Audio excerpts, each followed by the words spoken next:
If you stopped working today, how long would your income last? Most people believe that if they work hard enough, they'll eventually reach financial freedom. That's not how it works. Hard work is important, but it's not the deciding factor. If your income stops the moment you stop working, you don't have freedom. You're just trading time for money. This is what's called active income. It doesn't matter whether you make $15 an hour or $15,000 a day. If the money depends on you showing up, it's active. Think about a professional athlete in North America. They might earn millions during their career. But when the career ends, so does the income. Many end up bankrupt within a few years of retirement. Or picture a small business owner who can't take more than a weekend off without the business falling apart. The problem is the same. Their income stops when they stop. This is why so many high earners are still financially fragile. It's not about how much you make right now. It's about how long the money keeps coming in when you're not there. You can make six figures and still be trapped in a cycle of stress and dependency. So the question becomes clear. If hard work isn't enough, what's the real path to financial freedom?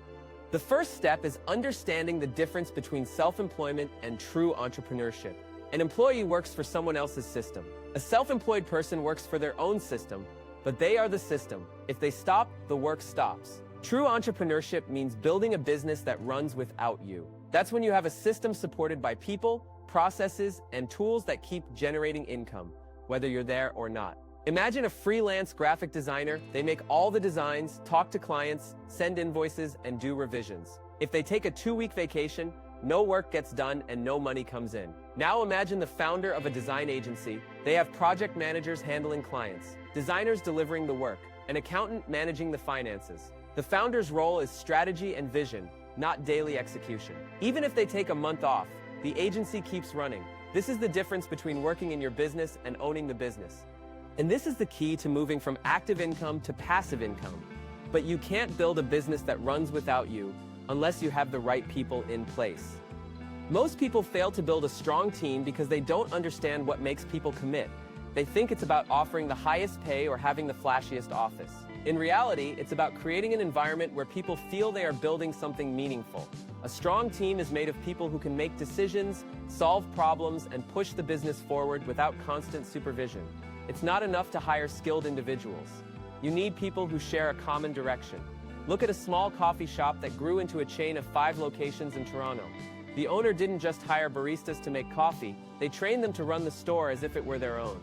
Each location had a manager who understood the financials, the customer service standards, and the hiring process. This allowed the owner to focus on finding new locations and building brand recognition instead of working the counter every day. The same applies whether you're running a local business or an online company. If you're still the only one making important decisions, you don't have a business, you have a job with extra steps.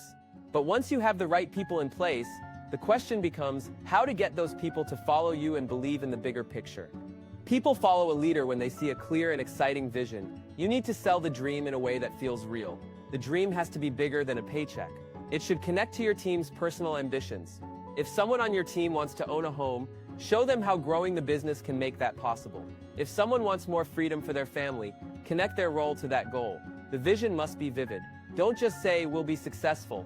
Say, "In 3 years, we'll be the most recognized brand in our market, with offices in 3 major cities, and each of you will lead a team of your own." Paint the details so they can see themselves in that future. When your vision includes their dreams, they will push with you instead of just working for you. But inspiration alone isn't enough. You need a real project to channel all that belief and energy into. Choosing the right project is where many entrepreneurs get stuck.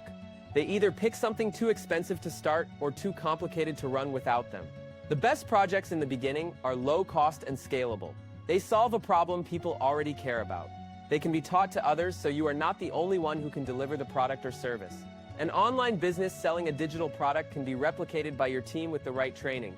A local service like home cleaning or landscaping can be expanded by training crews and having a manager oversee daily operations.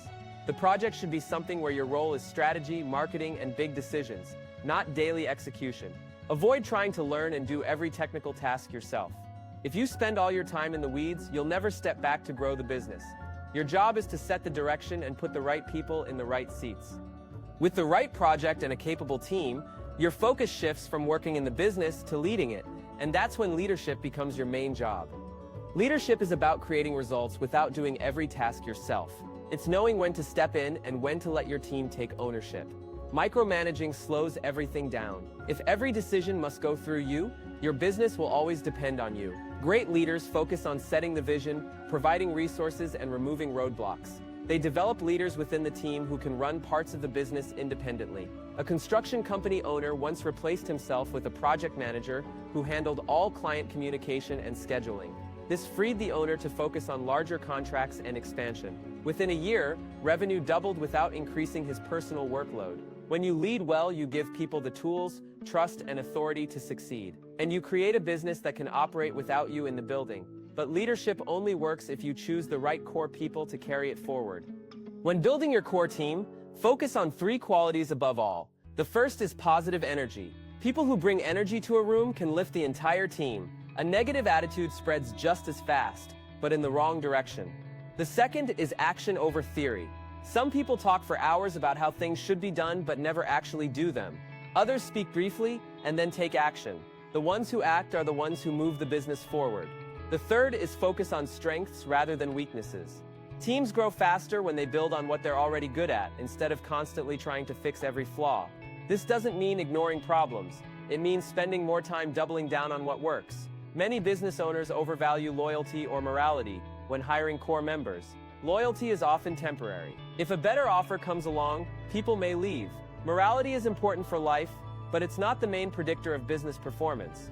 The real measure is whether they show up with energy, take action, and build on strengths. With the right core team, the rest of the business can be shaped into a self-running system. A business becomes truly independent when your values and mindset are embedded into the leadership team.